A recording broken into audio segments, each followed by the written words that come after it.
Hi guys, welcome back to my channels Capital Investments. My name is Salman Sheikh and this is the part 2 of a video on futures trading.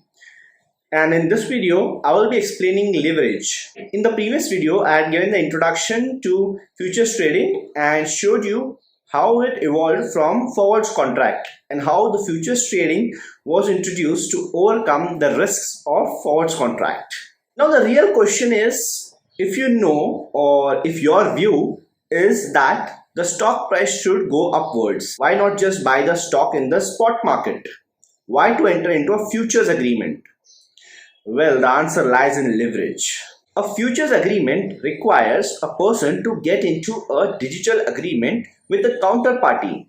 A futures agreement is also time bound. The directional view that you are expecting should pan out in a time bound manner. If the directional view does not pan out in your specific time, then in fact you might have to suffer a loss. And contrast this with buying a stock in the spot market. Well, if you buy the stock and suppose in the 1 month of expiry, the stock doesn't move higher, you can still let it reside in your demat account. There will be no loss incurred. But in case of futures agreement, if the stock does not go higher, it moves lower, then in fact, when you close the agreement by the month end, you will have to incur a loss. So in a spot market, when you buy the shares, there's no pressure to sell the stock at a specific time. So why would you enter the futures agreement in the first place? Why not just buy the stock in the spot market, pay the cash and stay oblivious to the price movements? Well, the answer to all of this is in leverage. Leverage that is inherent in all financial derivatives, including futures. So compounding, as you know, may be the eighth wonder of the world, but leverage is the true financial genius. Leverage, when used in the right context and spirit, can actually create massive amount of wealth. So without further ado, let's jump right into the topic. Let me explain you leverage in perspective. Leverage is something we use at some point or the other in our lives. We don't think about it in the way it is supposed to be thought about. We miss seeing through the numbers and therefore never really appreciate the essence of leverage. Here is a classic example of leverage. Many of you relate to this one. A friend of mine is a real estate trader. He likes to buy apartments, sites, and buildings, hold them for a while, and then sell them for a later stage. Now, he believes this is better than trading in equities, and I beg to differ. But I could go on and on debating this, but maybe some other time. So, anyway, here is a summary of a recent real estate transaction he carried out. In November 2020, Lodha, that is one of the popular builders in Mumbai, identified a land in South Bombay and they announced a new project. So, it was a luxurious apartment complex with state-of-the-art amenities. My friend jumped in and booked a 2-bedroom hall and kitchen apartment expected to come up on the 9th floor for a sum of rupees 3 crore. Now the project is expected to be completed by mid-2025. Since the apartment was just notified and no work had started, the potential buyers were only required to pay 10% of the actual buy value. This is pretty much the norm when it comes to buying brand new apartments. The remaining 90% was scheduled to be paid as the construction progressed. So back in November 2020, for an initial cash outlay of 30 lakhs, that is 10%, my friend was entitled to buy a property worth rupees 3 crore. Now in fact, the property was so hot, all the 120 apartments were sold out like hotcakes just within 2 months of Lodha announcing the brand new project. Fast forward to September 2021 and my friend had a potential buyer for this apartment. Wow, fantastic. Now being a real estate trader, my friend jumped into the opportunity. A quick survey revealed that the area's property value had appreciated by at least 15%. Well, that's how crazy the real estate market is in Mumbai. So my friend's 9th floor apartment was now valued at rupees 3.45 crores, that is a 15% increment. So my friend and the potential buyer struck a deal and settled on the sale value of 3.5 crores. Now I will summarize the complete transaction in the table below. So please view the table carefully. So clearly, a few things stand out in this transaction. My friend had to just pay 10% of the contract value to enter into the agreement. So here he just paid 30 lakhs for the 3 crore flat. So you can consider this 30 lakhs as the initial margin deposit that he used for a futures agreement, and the 3 crores you can consider it as the full contract value or the full contract size. And when the underlying or the flat value increased 15%, my friend actually tend to gain 133%. So that is the power of leverage, and a transaction of this type is called a leverage transaction. Now that you have understood the leverage in real world, let me show you how you do leverage in futures agreement or futures contracts through stock market. So I will take you to my Zerodha terminal, and there you can see live how futures trading is done. So I will choose TCS stock for example. So this is the TCS, okay, and let's take TCS futures. So in futures you can have the 3 months running month, that is October, November and December. So I am right now in October 2021. So I will just show this to you, and you can see there is a slight premium in futures market versus spot market. So here we can enter into the arbitrage. So here there is a 5-point gap. So in case you sell TCS October futures and you buy the TCS in spot market, by the end of expiry, that is this month, October month expiry, these both values should become same. So the parity in the two values will diminish. So this disparity is actually due to the demand and supply. Here you can see the far month contract, that is a November and December, has higher parity. So here it is 5 rupees and then it goes to 20 rupees and then 30 rupees. So as the month increases, so your parity increases. This arbitrage trading and everything we can discuss in a separate video. Do let me know in the comments below. For now, let's do the October month futures example. So I'm trying to purchase the October month futures example, and here is the TCS chart. So in the October month futures example, if you go to buy, then you can buy the quantity of 300. So MIS, intraday trading or overnight normal order, either of them will have the same margin required. So this is the margin required, and currently this is the price and this is the quantity. So this is the one lot, and if you increase, then this will increase in the multiple lots of 300. So TCS has a lot of 300 and the price of 3,735. The margin required here is 2,37,947.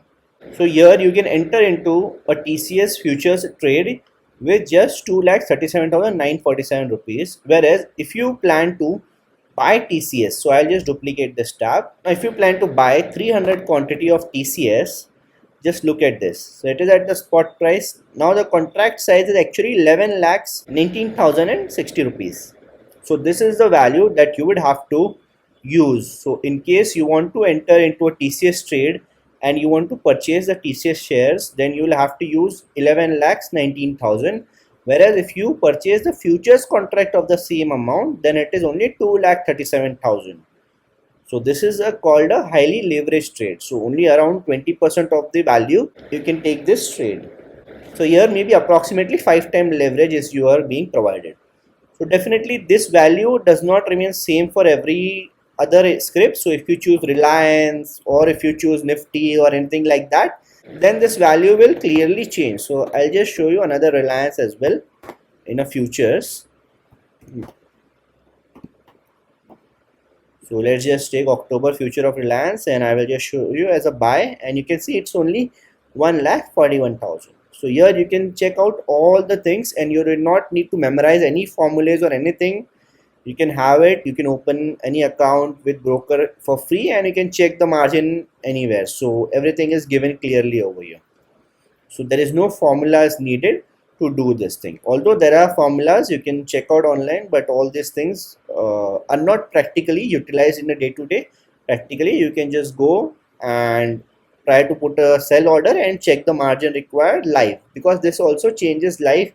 There is something called a span margin, except an exposure margin. So this price and the margin actually varies with the live market, and hence there's no point on doing any memory or formula based things. And when you take the position in futures, when you buy The futures of TCS, here the advantage is you can also sell, whereas you cannot sell the TCS for long term, and unless you hold it. So in case you are holding it, then only you can sell it. But in futures, you can always sell the TCS futures, and you can also exit the trade at any point of time if you feel your view has gone wrong. And the benefit of doing futures is that it happens immediately and your cash is released just the next day, whereas in stocks you might have to wait for the settlement. Futures offer something more than the plain vanilla spot market transaction. Thanks to the existence of margins, you require much lesser amount to enter into a relatively large transaction. If your directional view is right, your profits can be huge.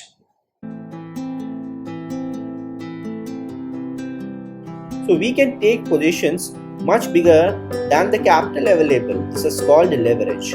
Leverage is a double-edged sword. If used in the right spirit and knowledge, leverage can create wealth. If not, well, it can destroy your wealth. All through, we have discussed rewards of transacting in futures. But what about the risks involved? What if the directional view does not pan out as expected? Well, to understand both sides of a futures trade, we also need to understand how much money we stand to make or lose based on the underlying movement. And this is called the futures payoff.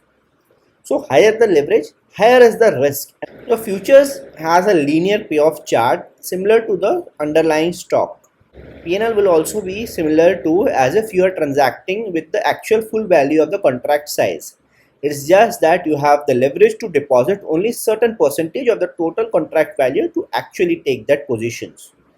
So when you have leverage, you can actually take 5 to 10 times the position based on the margin requirements that keeps on varying with the stocks and indices. So the higher the leverage, the higher the risk. When the leverage is high, only a small move in underlying is required to completely wipe off margin deposit. And in that case, you have to deposit the negative of the M2M swing. More about the M2M swing and everything we will discuss in the next videos. I've also depicted my live M2M and everything in the Zerodha terminal in my previous videos too. So do visit my channel and check out my earlier videos. So I personally don't like to over leverage. I stick to trades where the leverage is about 1:10 or 1:12, but not beyond that. So the key takeaways from this video is that leverage plays a key role in futures trading. Margins allow us to deposit a small amount of money and take positions in large contracts. And the margins charged are only a certain percentage of the full contract value. Spot market transactions are actually not leveraged. We can transact or take positions in spot market only up to the extent of our full capital. In leverage transactions, a small change in the value of the underlying actually results into a massive change in the P&L of our position. And the profits that are made by the buyer are actually equivalent to the losses made by the seller or vice versa. The higher the leverage, higher is the risk and also higher the chance of making money. Futures agreement is also sometimes considered as an instrument to transfer money from one pocket to another in the short term. So in the short term, it's a zero-sum game, but in the long term, we can see most of the HNIs or even the FIs and DIs do their holdings in futures or in the derivatives market. Well, the benefits of investing in derivative markets, I'll make a separate video later. Do let me know in the comments below. For now, just remember that the payoff structure of futures is similar to the payoff structure of a spot market transaction of the original contract value. So the payoff for futures is also linear. So that's it from this video. I hope you have understood leverage properly, and you can also find out more examples in real life where leverage is used, and you can see how this real life instruments are actually used in a proper way in derivatives markets, that is especially in futures trading. In next video, I'll explain you more about the M2M swings or shorting in the futures market. I will also introduce you to the index futures. So do wait for my next video. In case you like the video, please do hit the like button. There's lots of efforts that goes into making the videos. So please subscribe to my channel and hit the bell icon. Share this video with your friends. See you in next video. Until then, adios.